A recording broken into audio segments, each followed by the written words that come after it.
Bismillahirrahmanirrahim. Assalamualaikum warahmatullahi wabarakatuh. Perkenalkan, nama saya Imam Ardiansa, Prodi S1 Keperawatan, Fakultas Keperawatan dan Kebidanan. Baik, di sini saya diberikan tugas keperawatan gerontik yang membahas tentang konsep keperawatan gerontik. Dan langsung saja ke pembahasannya.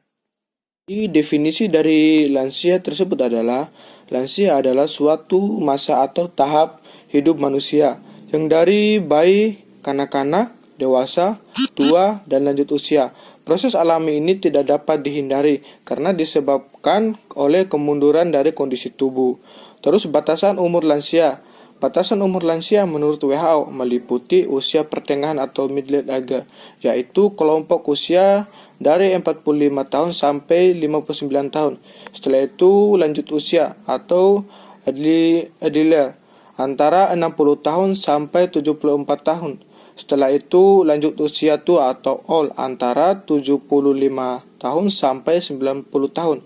Setelah itu yang terakhir usia sangat tua atau very old di antara 90 tahun. Setelah itu mitos dan fakta tentang lansia. Yang pertama itu lansia tidak dapat belajar keterampilan baru serta tidak perlu pendidikan dan latihan. Yang kedua, lansia suka memahami informasi baru.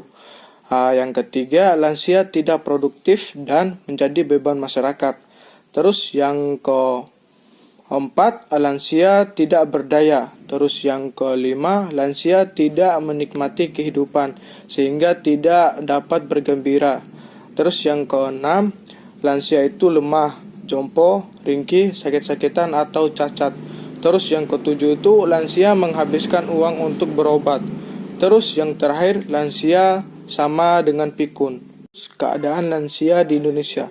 Jumlah lansia di Indonesia tahun 2014 mencapai 18 juta jiwa dan diperkirakan akan meningkat menjadi 41 jiwa di tahun 2035 serta lebih dari 80 juta di tahun 2050. Tahun 2050, 1 dari 4 penduduk Indonesia adalah penduduk lansia dan lebih mudah menemukan penduduk lansia dibandingkan bayi atau balita.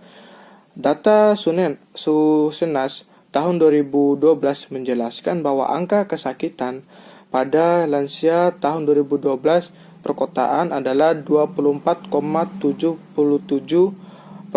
Artinya dari setiap 100 orang lansia di daerah perkotaan, 24 orang mengalami sakit di pedesaan didapat 28,62%. Artinya setiap 100 orang lansia di pedesaan, 28 orang mengalami sakit. Setelah itu tipologi manusia lanjut usia. Yang pertama itu yang sering dijumpai. Yang sering dijumpai itu dibagi menjadi 5 bagian. Yang pertama itu tipe mandiri, yang kedua tipe arif bijaksana, yang ketiga tipe bingung, yang keempat tipe tidak puas, dan yang terakhir tipe pasrah. Setelah itu tipe menurut kemampuannya. Yang pertama itu lanjut usia mandiri sepenuhnya. Lanjut usia mandiri dengan bantuan langsung dari keluarga. Yang ketiga lanjut usia mandiri dengan bantuan tidak langsung. Yang keempat lanjut usia dibantu oleh badan sosial. Yang kelima lanjut usia panti sosial Tresnawerda. Yang keenam lanjut usia yang dirawat di rumah sakit. Terus yang terakhir lanjut usia dengan gangguan mental. Lalu adapun tugas perkembangan lansia. Yang pertama menyesuaikan diri terhadap perubahan fisik. Yang kedua menyesuaikan diri dengan masa pensiun dan berkurangnya penghasilan keluarga. Yang ketiga menyesuaikan diri dengan kematian pasangan hidup. Yang keempat menjalin hubungan dengan orang-orang di sekitar. Yang kelima membentuk pengaturan kehidupan fisik yang memuaskan. Terus yang terakhirnya itu menyesuaikan diri dengan peran sosial yang luwes dan harmonis. Setelah itu adapun tujuannya perawatan lansia. Lansia dapat melakukan kegiatan sehari-hari secara mandiri dan produktif. Yang kedua, mempertahankan kesehatan serta kemampuan lansia suboptimal. Dan yang ketiga itu membantu pertahanan dan meningkatkan semangat klien yang lanjut usia. Yang keempat itu menolong dan merawat klien lanjut usia yang menderita penyakit atau kronis dan akut. Yang terakhir itu memelihara kemandirian lansia yang sakit suboptimal. Adapun landasan dari penanganan lanjut usia yang seperti Undang-Undang Dasar 1945 Pasal 27 Ayat 2 dan Pasal 34. Dan Pasal 27 Ayat 2 itu berbunyi seperti tiap-tiap warga negara berhak atas pekerjaan dan penghidupan yang loyal. Pasal 34 berbunyi ayat 1, fakir miskin dan anak-anak terlantar dipelihara oleh negara.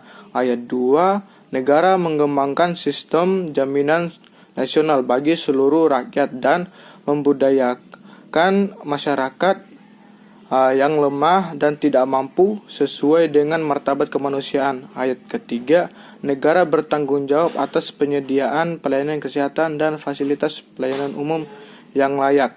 Dan ada juga beberapa pasal yang berkaitan dengan penanganan lanjut usia. Setelah itu kita memasuki pembahasan terakhir, yaitu alasan lansia perlu dirawat dalam keluarga. Yang pertama itu keluarga sebagai unit pelayanan keperawatan dasar. Yang kedua, tempatnya dan lingkungan yang nyaman. Yang ketiga, kemampuan keluarga untuk mengambil keputusan yang berkaitan dengan lansia tersebut.